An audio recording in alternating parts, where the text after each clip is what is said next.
Әрқашан қолдау білдіріп, парақшамның дамуына үлес қосып жүрген үлкенді кішілі құйма құлақты тыңдармандарым, баршаңызға тағы да ризашылығымды білдіремін.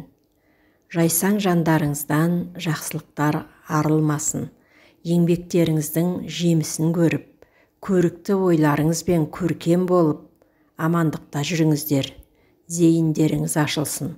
Баршаңызға мың алғыс. Қыран құс желге қарсы ұшқанда ғана биікке самғайды. Білгеніңді жеткіз, бірақ ақыл айтуға талпынба. Жалғыздықта ойыңызға, отбасында мінезіңізге, таныстар арасында тіліңізге ие болыңыз.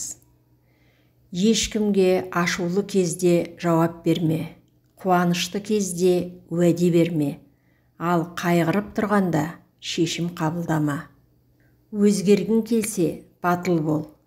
Мүмкін емес істерді жасағың келсе, төзімді бол. Қай кезде батыл, қай кезде төзімді болу керектігін білгің келсе, ақылды бол. Айналаңа сені өрге жетелейтін адамдарды жинауға тырыс. Себебі сені төменге тартатындар қашанда табылады. Таңертең оянғанда өзіңе «Мен не істеуім керек?» деген, ал жатарда «Мен не істедім?» деген сұрақ қой. Әр адамның мінезі астындағы тұлпары, соның ағынымен адамдар өмірден зымырап өтіп жатады. Сен дұрыс айтқанда ешкім оны есте сақтамайды, ал қателік жасасаң ешкім ешқашан ұмытпайды. Қорқақ дос жауға қарағанда қорқынышты. Өйткені сен жаудан қорқасың, бірақ сен досыңа арқа сүйейсің. Егін піссе, басын төмен түсіреді. Адам байыса, басын жоғары көтереді. Қамқа тонның тозғанын көп жасаған қарт білер. Ағайынның озғанын жақын емес, жат білер. Алтын тонның ішінде кердең деген надан жүреді. Жалбыр тонның ішінде пейілі кең адам жүреді. Терең су жайағады. Ақылды адамдар тыныш өмір сүреді. Ұрлаған ұры емес, ұсталған ұры.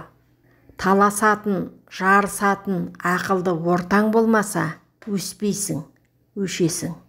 Бір адамдар бар, қанша ренжітсең де жек көруді білмейтін. Бір адамдар бар, қанша құрметтесең де жақсы көруді білмейтін. Бұл өмірде бәрі өзгереді. Өзгермейтін көктегі темір қазық қана. Адам екі нәрсе арқылы қартаймайды. Біріншісі қайырымды ісі, екіншісі мейірімге толы сөзі. Адамның ғұмырынан қысқа не бар? Күн еңкейсе болғаны кешкіреді.